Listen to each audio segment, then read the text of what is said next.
नमस्कार मित्रांनो, क्राईम मराठी या यूट्यूब चॅनलमध्ये आपलं सर्वांचं स्वागत आहे। आज आपण बघणार आहोत अथणी तालुक्यातील एक घटना। अथणी तालुक्यातील यलमवाडी येथे तौफिक कॅडी हे आपल्या कुटुंबासह राहायला आहेत। तौफिक हा मिळेल तो काम करून आपल्या कुटुंबाचा उदरनिर्वाह करीत होता। त्यांचे वय लग्नयोग्य झाल्याने त्याच्या आईवडिलांनी त्याच्यासाठी समाजातील मुलींचा शोध घ्यायला सुरुवात केली होती। पाहुण्याकडून त्यांना गावातीलच अमीना बागोडे यांच्या मुलीचे स्थळ चालून आले। त्यांची मुलगी हिना बागोडे ही 19 वर्षाची झाली होती। तिचे आरसपाणी सौंदर्य हे चारचौघीत उठून दिसत होते। हिनाला पाहताच तौफिकने लग्नाला होकार दिला। त्यावेळी त्याने मागचा पुढचा कोणताच विचार केला नाही किंवा हिनाची त्याने कोणतीही चौकशी केली नाही।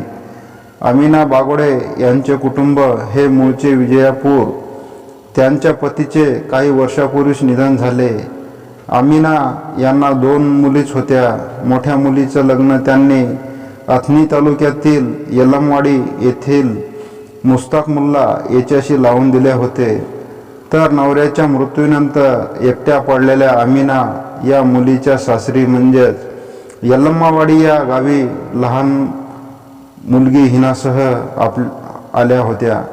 मोठ्या जावयानेही त्यांना मदत केली होती।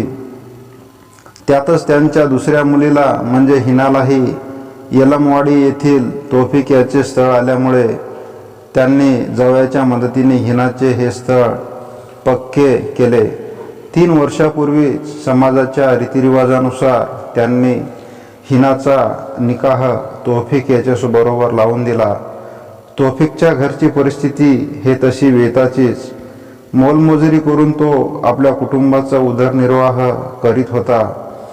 हिनासारखी सुंदर पत्नी मिळाल्याने तौफिक खुश होता, पण हिनाचे वेगळेच सुरू होते। हिनाचे लग्न अगोदर गावातीलच यासीन बागोडे यांच्याशी प्रेमसंबंध होते। यासीन तिच्या नात्यातील तरुण होता। तिचे लग्न होऊनही ती गावातच असल्याने त्या दोघांच्या भेटीगाठी होण्यात कोणताच अडसर येत नव्हता। साहजिकच लग्नानंतर ही तिचे यासीनबरोबर प्रेमसंबंध चालूच होते। ही गोष्ट तिचा नवरा तौफिक याला माहीत नव्हती, पण हिनाचे वागणे काही वेळा त्याला खटकत होते। काही दिवस तिचे वागण्याकडे त्याने दुर्लक्ष केले, पण तिच्या वागण्यात काहीच फरक पडला नसल्याने अलीकडे त्या दोघात वादाची ठिणगी पडू लागली। किरकोळ कारणावरून होणारी भांडणे विकोपाला गेली। त्यातच तौफिकने हिनाचे यासीनबरोबरचे प्रेमसंबंध समजले। मग मात्र या भांडणाचा उद्रेकच झाला। हिनाचे लग्नाआधी संबंध होते ते होते, पण आता तिने ते संबंध ठेवू नयेत असे त्याला वाटत होते। लग्नाआधी तिच्या हातून चूक झाली असे म्हणत मोठ्या मनाने त्याने तिला माफ केले, पण त्याचा नाद सोड, संसार आपल्या दोघांना करायचा आहे। आपण एकमेकाला सांभाळून संसार करू असे तो तिला समजावून सांगत होता, परंतु ती त्याचे काहीही ऐकत नव्हती।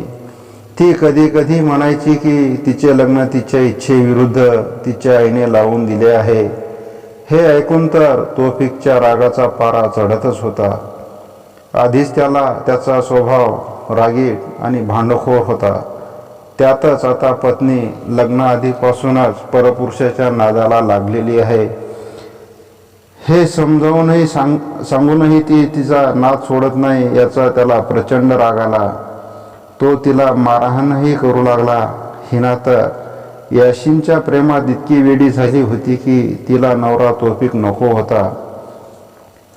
ती त्याचा तिरस्कार करू लागली। त्याला ती समजावून घेत नव्हती। ती जास्त करून आई अमीना हिच्या बरोबरच राहू लागली। तेथेच तिची प्रियकर यासीनसोबत भेट होत होती। अलीकड ती नवऱ्याला सोडून प्रियकर यासीनसोबतच राहू लागली। तिच्या आईला त्या दोघांच्या प्रेमसंबंधाबद्दल माहिती होती, परंतु लग्न ठरवताना तिने ही गोष्ट जाणीवपूर्वक लपवली होती. आपली फसगत झाली आहे हे तौफिकच्या लक्षात आले होते. याच दरम्यान 5 महिन्यापूर्वी गावात अलीकडे राहण्यास गेलेली हिना प्रियकर यासीन सोबत पळून गेली होती. ही गोष्ट तौफिकला समजली. त्यावेळी त्याचे डोके संतापले. पत्नी प्रियकरासोबत पळून गेल्याने गावात त्याची अब्रू गेली होती. तिकडे हिनाच्या बहिणीच्या नवऱ्याने त्या दोघांचा शोध घेऊन त्यांना गावात आणले.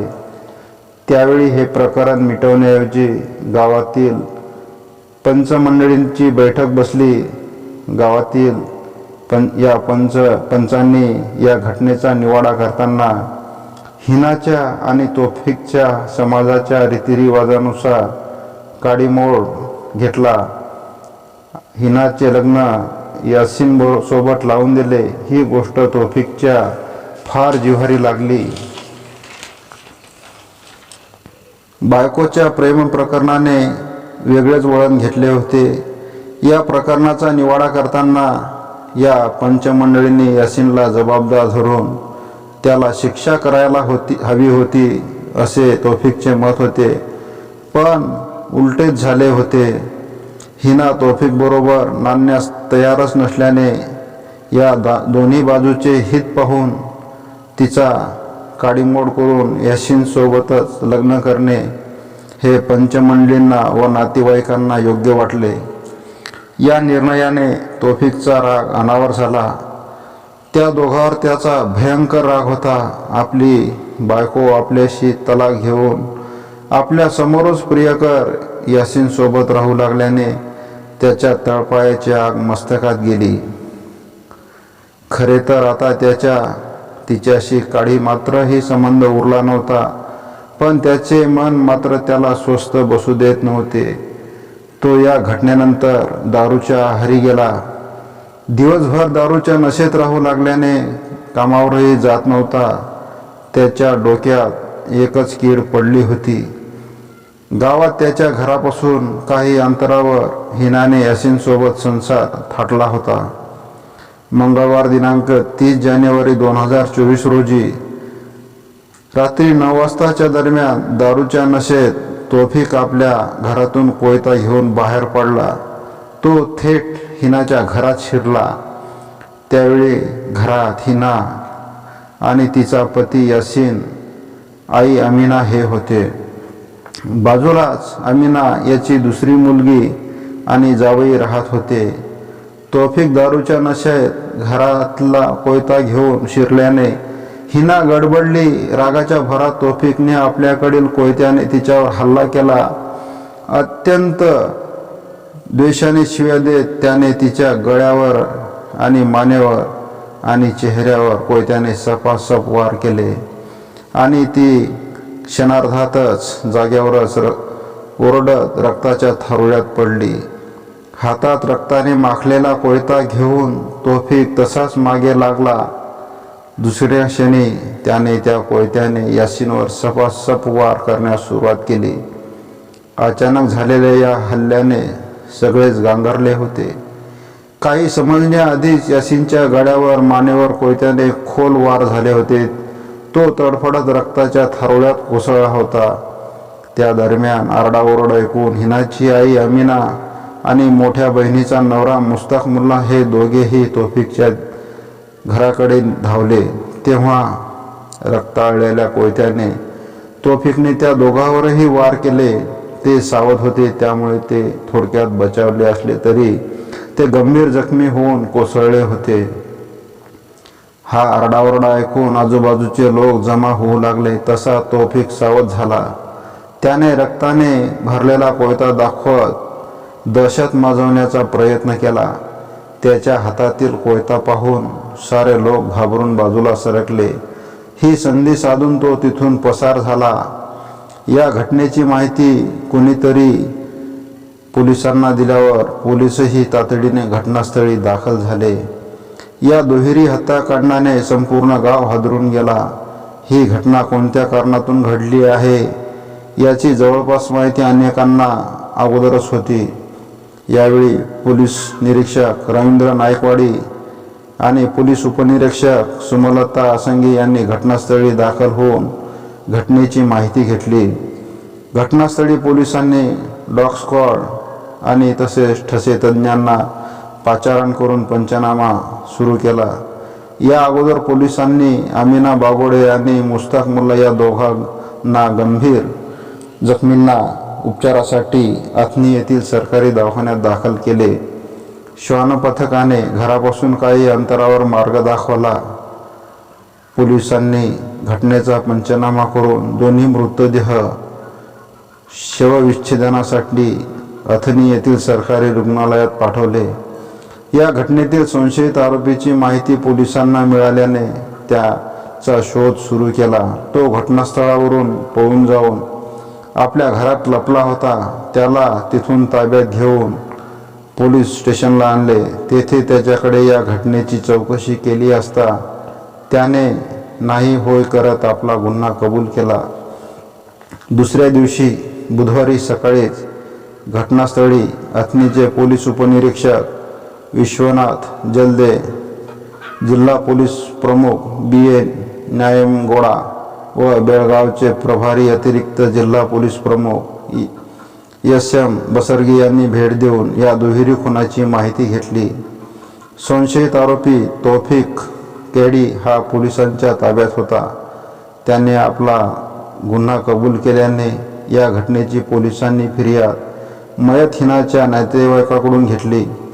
त्यांनी दिलेल्या फिर्यादीवरून पोलिसांनी हिना कौसर वय वर्ष 19, यासिन बागोडे वय वर्ष 21 यांच्या दुहेरी खून प्रकरणी आणि अमिना बागोडे वय वर्ष 45 यांचा जावई मुस्ताक मुल्ला यांच्यावर जीवघेणा हल्ला केल्याप्रकरणी तौफिक उर्फ बलेसाब कँडी वय वर्ष 25 याच्या विरोधात IPC कलम 302-34 प्रमाणे गुन्हा दाखल करून त्याला अथनी येथील प्रथम वर्ग न्यायालयात पोलिसांनी हजर केले.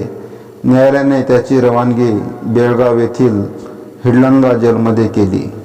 या दरम्यान पोलिसांनी त्यांच्याकडून गुन्ह्यात वापरलेला कोयता जप्त केला. या घटनेचा पुढील तपास पोलीस निरीक्षक रवींद्र नायकवाडी हे करत आहेत.